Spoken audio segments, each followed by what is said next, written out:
Good evening. I'm Jacina Gray with a CTV News update. A federal moratorium on most evictions is scheduled to expire July 31st after the Biden administration extended it by 1 month. The moratorium, which was put in place by the CDC, has prevented millions of tenants from losing their homes during the pandemic. Meantime, Governor Hogan extended the state's moratorium until August 15th. It proves and provides a legal defense for tenants if they can show a substantial loss of income due to COVID-19. Community Legal Services of Prince George's County says now is the time for tenants to take action if they're behind on rent. After August 15th, any of the tenants that qualified under the Hogan moratorium could also be subject to eviction. We're not sure what's going to happen. There's been some talks of possible hearings if there's a motion filed. I think it's really important for any tenant who's been to court and has an active failure to pay rent case that was either stayed because of the CDC moratorium or postponed because of the Hogan order to check with an attorney or a legal services provider to find out what is going on with your case. You don't want to get surprised with an eviction because you may have paid it, and the burden is on the landlord to let the court know that the rent has been paid. But I would just really tell tenants that it's important to stay on top of your paperwork. Don't rely on just the landlord doing it. Things happen, mistakes, paperwork can get lost. So it's really important to keep all of the copies of the paperwork that you receive for the rental assistance that has been paid on your behalf. Maryland Legal Aid says there are currently more than 200,000 families in Maryland behind on rent. Meanwhile, here are today's COVID figures from the state health department. Of the 288 newly confirmed cases statewide, 50 of them are in Prince George's County. The positivity rate continues to inch upward. It now stands at 1.81%. It had been below 1% earlier this month. 3 people have died of COVID since yesterday, and 163 people remain hospitalized. In other news, police are investigating 2 separate car crashes that killed 2 people. One happened at White House Road near Route 202 in Largo early this morning. Investigators say the car left the roadway and crashed in the woods. The identity of the driver has not been released. The other crash happened early yesterday morning on New Hampshire Road near Wolf Drive in the Colesville area of Montgomery County. Investigators say the driver, 20-year-old Julio Rodriguez Interang of Hyattsville, left the road and struck a traffic light pole, killing him. Police say speed appears to be a factor in the incident. A new leader takes the reins of the U.S. Capitol Police Department. Thomas Manger today began his new job as Capitol Police Chief. The Capitol Police Board selected him after a nationwide search. Manger's appointment comes following a wave of department criticism surrounding the January 6th insurrection. He previously served as chief in Montgomery and Fairfax counties. It's a new day at the Prince George's County Police Department. That was the sentiment expressed yesterday by County Executive Angela Alsobrooks when she addressed the long-awaited settlement of the police discrimination lawsuit. The plaintiffs in the case, a group of Black and Latino officers, will receive $2.3 million. The county spent about $26 million to fight the 2.5-year case. Most of that will go to lawyers. The settlement also includes reforms regarding equal employment opportunity, investigations, bias-free policing, and discrimination and retaliation. This has been a period of reformation. This department is different than the one we were in even a year ago.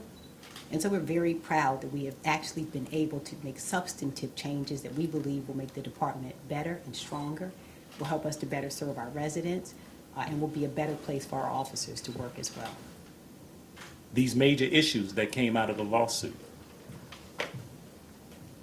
enacted us to put in several policies, and one of EEO, where you have demanded that we provide a equal and equitable work environment.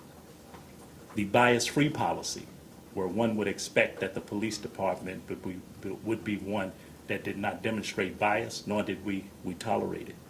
And a discipline matrix that would up the discipline for more harsher penalties for things that would be unacceptable. The agreement goes into effect on July 25th. You're watching CTV News. I'm Tracina Gray. Coming up, a prominent local Republican has his sights on the governor's mansion. Details in just a moment. Find out how to use an awkward silence to help a friend with their mental health at seizetheawkward.org. Welcome back. Prince George's police arrest a man for a fatal shooting in Clinton. This is the suspect, 42-year-old Carlos Villanueva of Brandywine. Officers were called to the 11,500 block of Tippett Road in the early morning hours on July 16th. That's where they found Enemias Grijalva in a car suffering from gunshot wounds. Police say Villanueva shot him during an argument. He's been charged with first and second-degree murder. Another fatal pedestrian accident in Prince George's County. It happened overnight on Route 1 at Mulberry Street in Laurel. Investigators say a man dressed in dark clothing was walking on the double yellow line with his back towards oncoming traffic when he was hit by a car.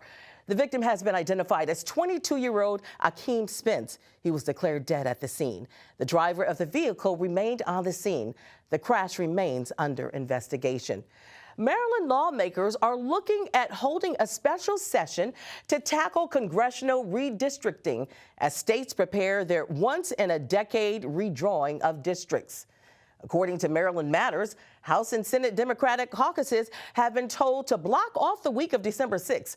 The census is expected to provide raw data on August 16th and more usable numbers by September 30th. By law, the Maryland General Assembly must redraw the state's 47 legislative districts while meetings in regular session. But no such requirement exists for congressional redistricting. We have a number of difficulties as it relates for our map. The courts threw out Maryland's map in 2002, and we had to redo it. And the map from 2010 is largely based off of the guidance we got from them then. So we're going to try our best to stay in line with the guidance we've previously received from the courts. But we also want to educate the public on the process of redistricting because I don't think it's commonly known, and I think it will help. Maryland's an oddly shaped state to many, which makes clean lines difficult. But we are going to have an inclusive process to make sure that the maps are fair. Maryland's congressional district lines were the target of lawsuits following the 2010 census. The regular 2022 legislative session is scheduled to begin on January 12th.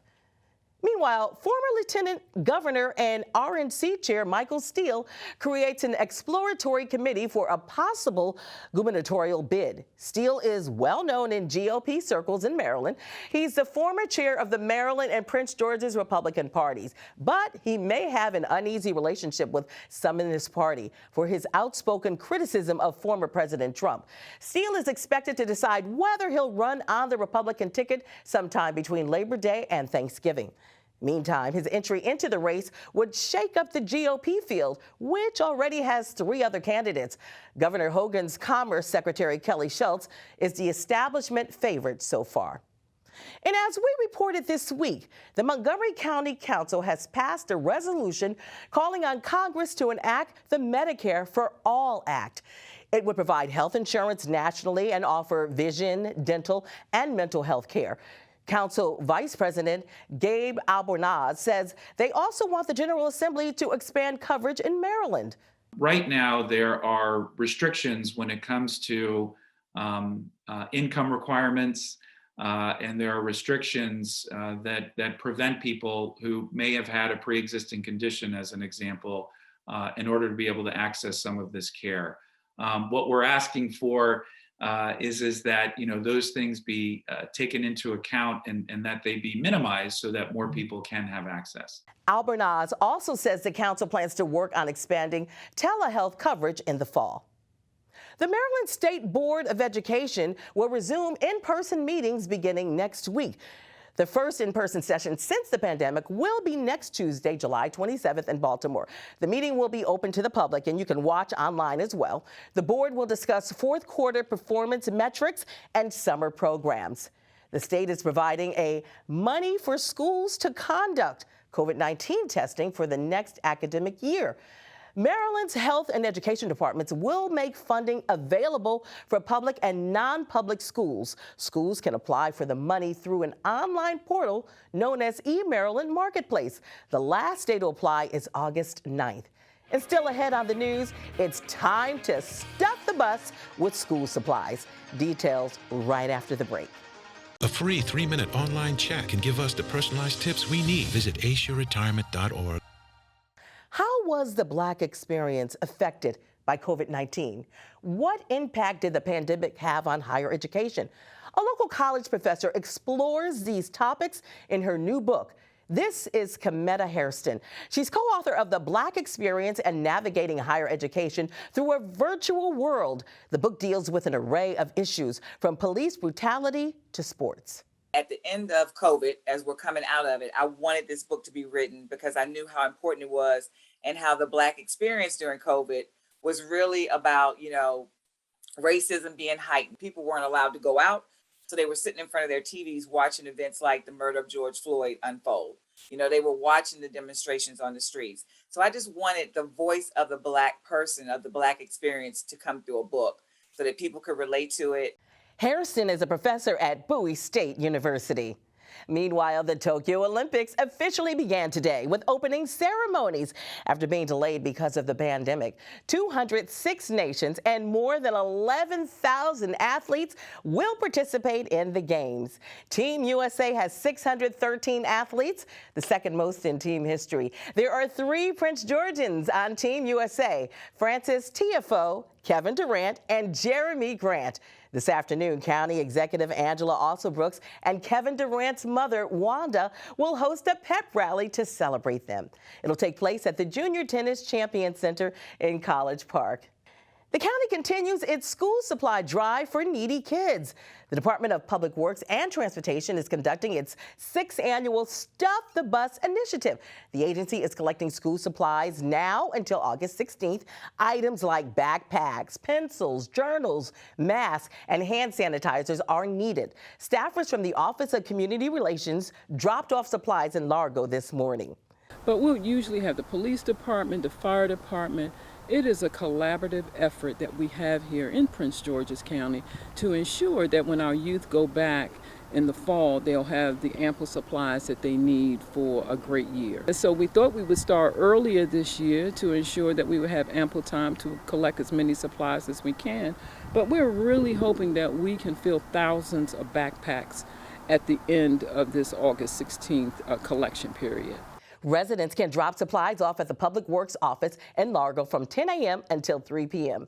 The Oxon Hill Park and Ride is also serving as a drop-off site. Let's get a quick check on our 3-day weather forecast. Tonight, mostly clear with a low around 67. Saturday, sunny with a high near 87. Sunday, mostly sunny with temperatures reaching a high near 93. And for Monday, partly sunny with a slight chance of showers and a high near 91. And that wraps up our newscast for this Friday. Join us again on Monday at 4:30 p.m. I'm Tracina Gray. Good night.